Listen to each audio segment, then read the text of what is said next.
AS Media Evaluation Questions. In what ways does your media product use, develop, or challenge form and conventions of real media products? When thinking about creating our film noir thriller movie, we discussed how we wanted our film to mirror the conventions of existing film noirs. However, the time in which that genre was most popular was during the 1940s and the late 1950s due to German expressionistic cinematography and hard-boiled storylines that emerged from the United States during the Great Depression. So if we wanted to deliver a new film noir to the current audiences, we would have to modernise the themes and conventions. We looked into classic film noirs such as Double Indemnity and The Postman Always Rings Twice to discover typical and traditional conventions of film noirs. As well as this, we researched neo-noirs like Sin City to find out how they used the same conventions but altered them for modern audiences and creativity purposes. Some of the conventions include symbolic use of lighting such as chiaroscuro and Rembrandt-styled side lighting, which are all used to create implicit ideology, tension and mystery to the characters and settings. As well as this, typical forms involve patriarchal societies, innuendos and sexual references, smoke, black and white, murder, corruption, moral ambiguity, femme fatales and lipstick. Typically, all film noir films have a strong male as their main character, with a femme fatale who manages to twist their actions and thoughts. However, the man always manages to override her by the end.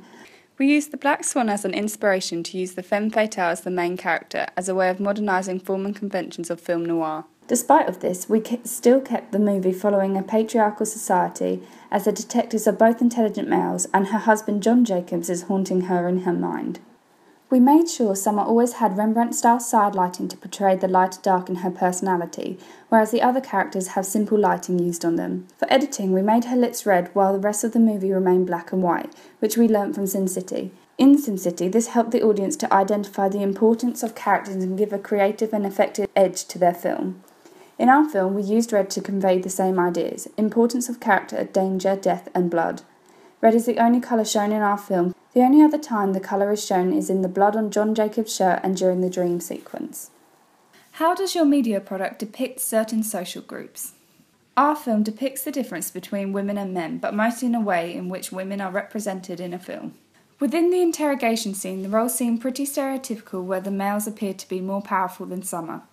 However, from our storyline, you can tell that this isn't actually the case, as she is using her female stereotype of being innocent and weak to persuade George and Ben that she is innocent.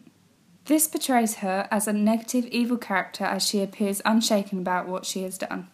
We have tried to make the interrogation and the dream sequence completely different, so in the dream sequence she is portrayed to be weak, the complete opposite to what we have previously shown.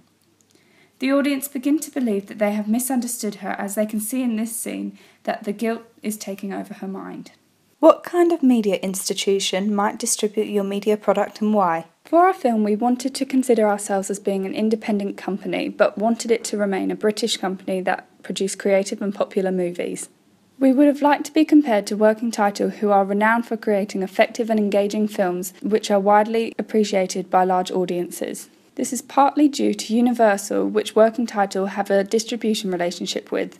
Because of their large financial backing, they are able to attract large audiences in and outside Britain for Working Title's films. After this, I decided to look at the most recent neo-noir, The Black Swan, and who distributed them. From doing this, I discovered that Fox Searchlight Pictures distributed the film. It is a smaller company within 20th Century Fox that specialises in teaming up with independent British films. Similarly to Universal and Working Title, we decided it was suitable to use these companies to distribute our film. Who would be the audience for your media product? We hoped our film would appeal to all ages, however we decided a good audience to base our film at was 15 to 25-year-olds, as this age range are typical thriller film goers. As well as this, because we are producing a film to an audience of our ages, it would be easier for us to come up with concepts that would interest them, resulting in a successful film. Considering this, elderly people might be interested in our movie as well, as it is a familiar reminder of movies around when they were growing up. How would you attract or address your audience? We attracted and addressed our audience by using popular and well-known students in our movie, which were the same age as the people we wanted to watch it.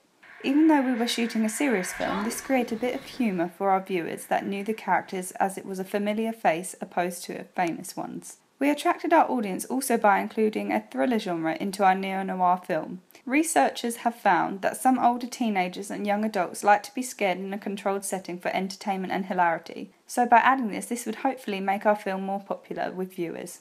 Another way we attracted the audience was by giving them the opportunity to watch something different than films that were already in the cinema. It was said in our audience feedback that they enjoyed the access to an alternative media than having to settle for popular ones like action and drama that are frequently shown in the cinemas. So this way of attracting our audience worked.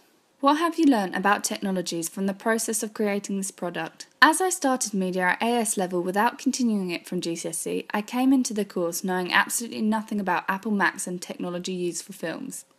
Since then, I believe I've gained an extensive amount of movie knowledge and technology. The first program I learnt how to use was Final Cut Express.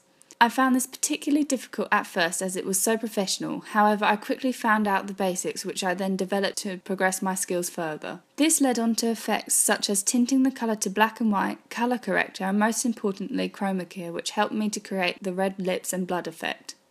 As well as this, I gained a lot of online software experience from programs such as Prezi and GoAnimate. Prezi is a great example as it uses distinguishing features of Web 2.0. It enables easy sharing of the presentation and allows the public to leave comments and improvements if they wish.